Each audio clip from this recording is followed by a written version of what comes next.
Hi, welcome to Mongol Media. Thanks for clicking on my video. I usually dissect Mongolian movies, but then I decided to start a new series called Mongolia Influence. In this series, I'm going to introduce famous Mongolian influencers one by one, and through that you would also get to know a bit more about the current affairs of Mongolia. So if you enjoy these kind of videos, please like and subscribe to my channel. If there was some sort of competition where influencers all around the globe competed to see who was the most influencer of them all, and if I were to send someone, I would send this exact person, Saruultugs Tuvshinjargal, aka Tugo. He's a textbook definition social media influencer. He's almost on every social media platforms, and his big three has a total of 500,000 subscribers and followers. He has online course that all of his audience eventually end up docking at. He uses the phrase top G, and he has a typical Western Nova Rich aesthetic, a cigar mist, a fuck-ass hat. Like, what the fuck is going on with his stylist? Like, what in the hipsterism? And of course, he is in the center of controversy, or was at least. To be honest, prior to doing research on him myself, I had neutral at best attitude towards his existence, and I never really looked into whatever he was up to. But now that I've gone through a publicly available information about him, my attitude towards him has completely changed. But it was a roller coaster ride that I am going to take you with me, so let's hop into the cart. Born on 22nd of December 1991, a little Togo's first appearance on TV was etched in the ether of online fabric of the universe at the age of 17, in a local version of the competition So You Think You Can Dance.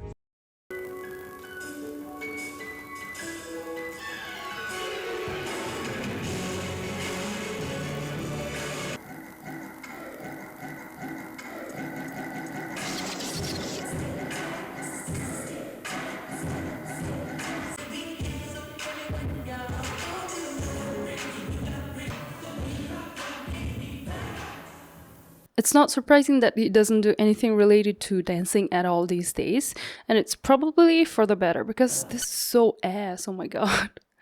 They really said, alright. But his go-getter, ambitious personality did not let him let go of his dream of making it into the entertainment world, and his first major appearance that had a lasting impact, which he used to catapult his public persona, was the spin-off show of the Got Talent IP in 2015. With a spark in his eyes and the look on his face, he walked onto the stage and danced his butt away.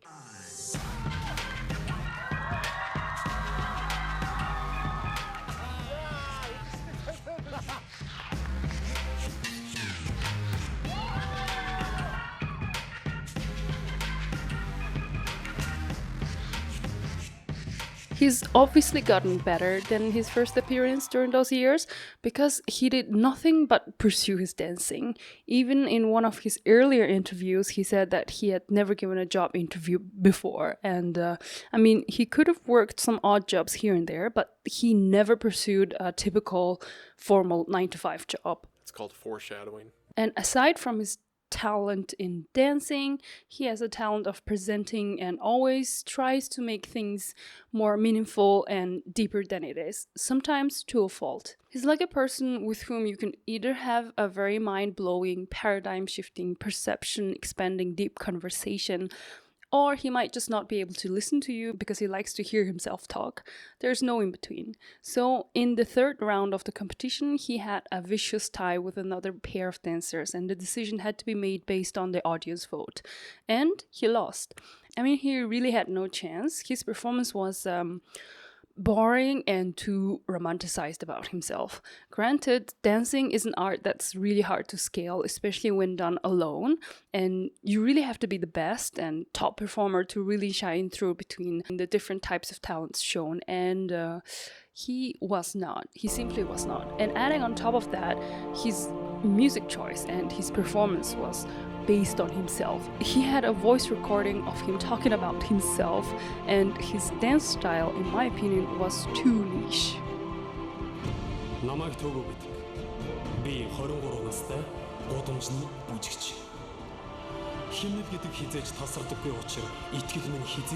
Is it crumping? Is it whacking? Is it popping? Or pooping? Because it's just so ass.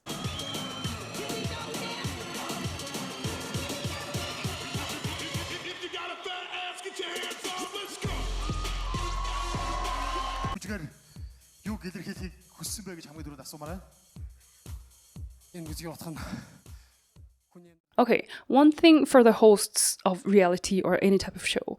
Have some empathy and professional sensitivity and stop propping up a mic on the face of someone who's just finished their physically intensive performance. He danced his heart out 5 seconds ago and now you're trying to interrogate him. Your job is to make the contestants look as good as possible and to be able to eat time without boring anyone. Just do your job better. Poor guy, I'm surprised he didn't pass out.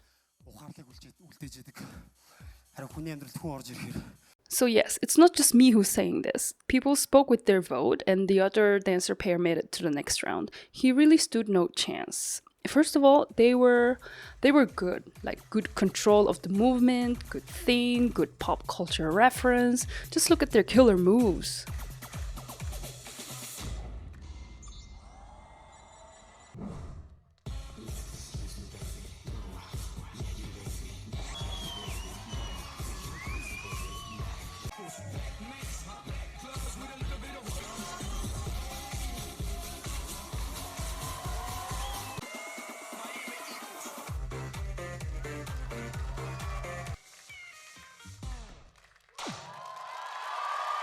But just as he said before leaving the competition, this wouldn't be the last time we see him shaking it all up. With the clout he got from the competition, he started to pivot more into the role of charismatic, motivational speaker kind of gigs, as he understood that he really can't dance. He even went to the United States and to Switzerland and challenged himself there and understood that he was just a big fish in a small pond when it comes to dancing. And well, at least he was able to appear in a music video of Chris Brown, of all people, for a split second. Literally, not even a full second.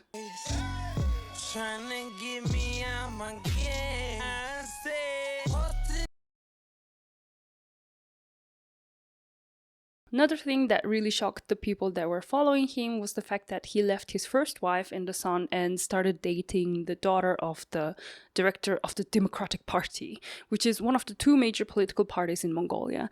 And at that time, he was under scrutiny of the public because he literally monkey branched onto the daughter of a rich politician in the public's eye. A family is not the only thing he started and left after its usefulness ran its course. He founded the Emmer Fund around 2016 and at the end of 2015, and at that time he said it was a fund to help renovate the high school halls, but this fund is closed down as of now, and their Facebook account, as I saw, was actively posting just about for 2 months and stopped all of a sudden. And to me, it just feels like someone collecting a token of volunteer activities for their Harvard University scholarship essay, which just left a bad taste in my mouth. So he spent several years quite underground, and around 2018 he came back to the public consciousness. He started to live with his girlfriend in Shangri-La and started making a public appearance with her in a disgusting pink fake fur jacket that I couldn't find a picture of. I guess he understood how silly it looked.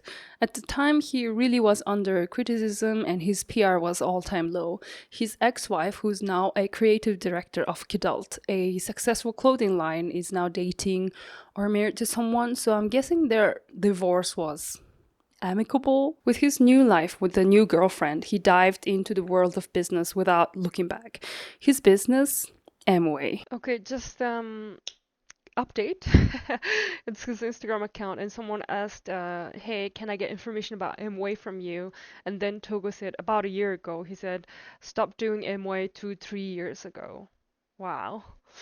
Damn, he moves quick, huh? Shit. That changed everything. Well, it does not much, because like he did it, he joined it, and he left it when he knew that it was not like good kind of business. I guess I will commend him for that, but I have a feeling he stepped into Amway whilst knowing that, you know, it's kind of like a shady business marketing, though. Yeah. Yeah, the controversial practice of MLM, which he likes to phrase as a network marketing. And as far as I know, Amway sells home goods, and I have a family member who sells Amway as well. And their products, at least the ones I've come across, are good, especially their pans and pots really seem to be withstanding time. But I'm not sure about the vitamins or any of their edible products. It's just that they are actually terribly fucking expensive. And I'm not sure if the difference between Amway and the other products is really worth the financial toll of switching from normal run-of-the-mill products to all Amway goods. For example, It says artistry skin nutrition, anti-wrinkle serum, and it's 400,000 tukrux. Who's buying this? I promise you, 90% of Mongolians can't afford it. And like, bitch, do you have retinol water? Da da da da da da da da da. Let me try to find if they have retinol.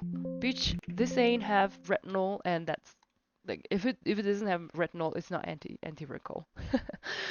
so he hey hunt his way into the content creation world and would upload reels and videos and scream at the Mongolian youth to wake up, whatever that means. He started to create online communities and started to become more of a carbon copy of a typical influencer in all the ways possible. The way he speaks, the way his videos are formatted, the ideas and messages of his content. He was just fitting into the form and started to post more and more about escaping the matrix, living the 9 to 5 circle, and entrepreneurship and all of that. All of these social media platforms funnel into one website currently, the 1% Club community, which he's been running from April 2025, according to the Wayback Machine. Apparently, he paid 12,000 USD to get access to this Luke Ballmer guy and is sharing the exact knowledge with his community. So I looked into this Luke Ballmer guy, and apparently, he calls his wife a stupid bitch. He fired his dad, and he gives out family relationship advice as a way to shame the youth and lies about owning a $4 million house, but recently got outed as renting it. So yeah, that's the person he takes advice from. And another thing, he just has this look that's very, I don't know, corpse-like. That's all I can say. So yeah, typical influencer formula. Persona before the product. And as of today, Luke Ballmer is involved in some Novarish lawsuit. Yeah, it's given. So Togo's online community is priced at 116 US dollar for one bombaclat rasclat month. Oh my god, that's actually really expensive. Almost more than the quarter of the minimum wage of Mongolia.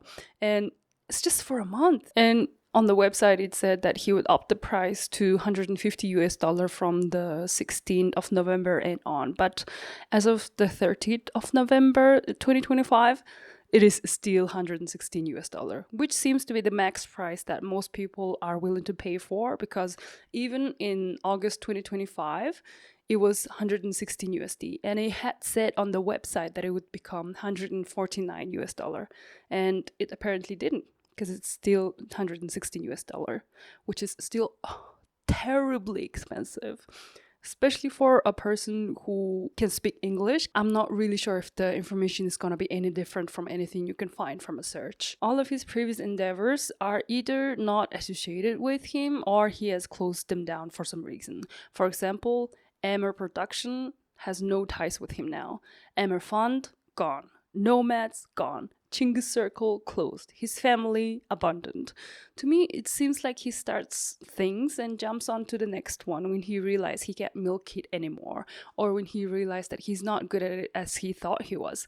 And out of all the investment and new endeavors he took up until now, I think marrying the daughter of a politician is the most risky of them all, because one wrong move and your cold body is gonna be in the ditches, my man.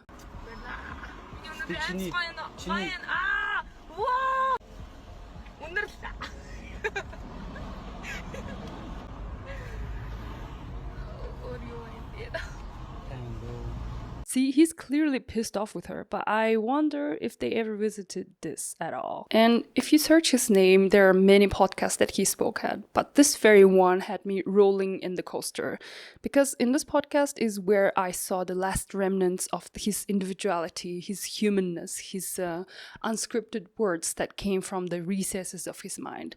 He felt like a person rather than a carbon copy of Aztate. In this podcast, he shared about the exact moment where he felt like he was nothing compared to the elite rich class of Mongolia and how he wanted to become richer than them. #origin story. And how he suffered in LA alone, his anti-crypto mentality, which really surprised me because every top alphabetic letter influencer knows you gotta meddle with crypto, don't they? But he said that crypto is basically a digital Ponzi scheme, and I was like, yes, you understand it, you got it. And like he was talking about, you have to have some ethics as a businessman and all of that, but he still follows Luke Ballmer, crypto trader, or whatever the moids are up to these days. But I was really starting to like feel him. I was like, maybe he's not too bad. And I was thinking maybe I shouldn't be too cross to judge a person just because someone is an influencer. I mean, I'm trying to make it in the digital world, so I shouldn't judge just because someone does MLM, right? I was really thinking about that. But then he goes on to say this. Сэрихийг оролдож байгаа. Эмэгтэйчүүдийг бол би сэрий гэж хэлж чадахгүй. Sorry. Эмэгтэй хүн бол ер нь нөхөртөө үнж байх хэвээр, ер нь нөхрийн хажууд байх хэвээр, ер нь нөхрийнхөө бодлого төлөөлөлт алсын хараатай цуг байх хэвээр. Тэрнээс биш эмэгтэй хүн хуваараа карьер хөгөөд эрэгтэйгээс илүү орлоготой болоод тэгж явах бол би алдаа гэж үздэг. Хэрвээ тийм байгаад би тэгвэл нөхрөөсөө илүү орлоготой болсон байж гэх юм бол та буруу хүнтэйгээ суусан байж магадгүй. Эсвэл те явцдаа та хоёрын харилцаа угаасаа хоёр тийш болж магадгүй. Хитрхи та хүчрэх учраас. Тэр миний бодож байгаа юм бол тийм. Миний ихнэр ч гэсэн ганцаа хүртэл яг энэ дээр 100% надад санал нэг байдаг. Надад бүх хариуцлагыг өгдөг, бүх эрх мэдлийг өгдөг. Би бүх мөнгө олж ирдэг, бүх ажлаа хийдэг. Манай ихнэр бол яг л гэр бүлээ аваа явж байгаа. You know what? He's very lucky that his wife subscribes to the idea of only the man being the leader of the family. Because how do you make a daughter of a politician submit to you? You simply don't. You're not making a daughter of a big politician submit to your ass unless she chooses that herself. So after hearing this, I was like, yep, okay, that checks out. But then guess what I found? Him trying to separate a Mongolian family because he had a female, a pussy holder, trying to make it in life and become a successful part of his community. A mom joined his community and made 3 million tugruks within a week. And Mongolian average salary is about 2.7 million tugruks, so it's likely that her husband is making that amount per month.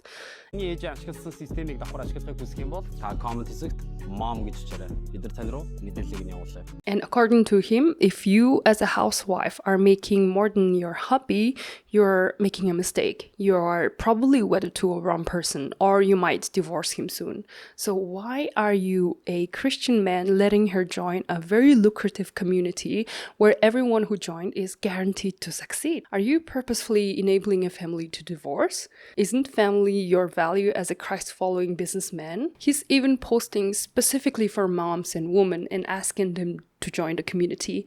Something smells fishy here. And as I previously mentioned, the way I see him is changed. And now I know that he's a multifaceted and talented content creator. That's it. Because when I watch his video, for the most part, I see myself agreeing with him. And he really has tapped into the demand and the changes that this modernized world asks from people. And it seems like he's trying to prepare Mongolian youth for this with his course. I really wish I could be a fly on the wall and hear exactly what they teach, but I just know for sure that fundamentally he is the total opposite of what I stand for. I stand for equal rights of genders, feminism, and more equitable social change, and he, on the other hand, is fully subscribed to the idea of individual merits enabling a person to become a billionaire.